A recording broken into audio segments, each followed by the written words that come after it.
हिंदू राष्ट्र के, हिंदू राष्ट्र के, हिंदू राष्ट्र के।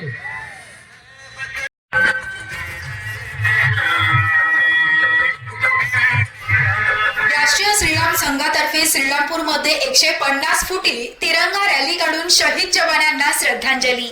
दहशतवादाविरोधात भारतानं ऑपरेशन सिंधूर राबवून पाकिस्तानी दहशतवाद्यांना यमसदनी धाडलं। भारत पाक युद्धादरम्यान अनेक भारतीय जवानांना देशाचं रक्षण करताना वीरगती प्राप्त झाली। अशा शहीद जवानांना श्रद्धांजली अर्पण करण्यासाठी आज श्रीरामपूर शहरात सकल हिंदू समाज आणि राष्ट्रीय श्रीराम संघाच्या वतीनं 150 फुटी तिरंगा ध्वजाची रॅली काढून श्रद्धांजली अर्पण करण्यात आली। यावेळी शेकडो युवकांसह महिला भगिनी तसेच लहान मुले देखील रॅलीमध्ये सहभागी झाल्याचं पाहायला मिळालं। शहरातील सिद्धिविनायक मंदिर या ठिकाणावरून सुरू झालेली rally main road Chhatrapati Shivaji Maharaj road मार्गे शहीद जवान स्मारक या ठिकाणी येऊन सांगता करण्यात आली। यावेळी भारत पाक युद्धातील शहीद जवानांच्या युद्धात कुटुंबांकरिता सकल हिंदू समाजाच्या वतीनं गोळा करण्यात आलेल्या आर्थिक मदतीचा धनादेश महसूल प्रशासनाच्या स्वाधीन करण्यात आला।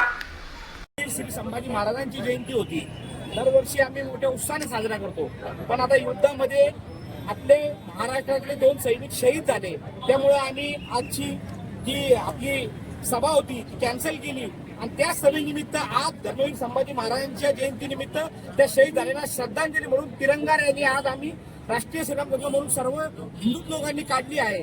आणि या निमित्ताने आम्ही सर्वांनी आव्हान केलं का आपले जे शहीद जवान शहीद झाले आहेत त्यांना आपण आर्थिक मदतसाठी सगळ्यांनी मदत करावा। तर माझ्या अंदाजे एकूण 1 लाखाच्या आसपास काही निधी गोळा झाला आहे, तो निधी आम्ही तहसीलदारांच्या हातात दिला आहे।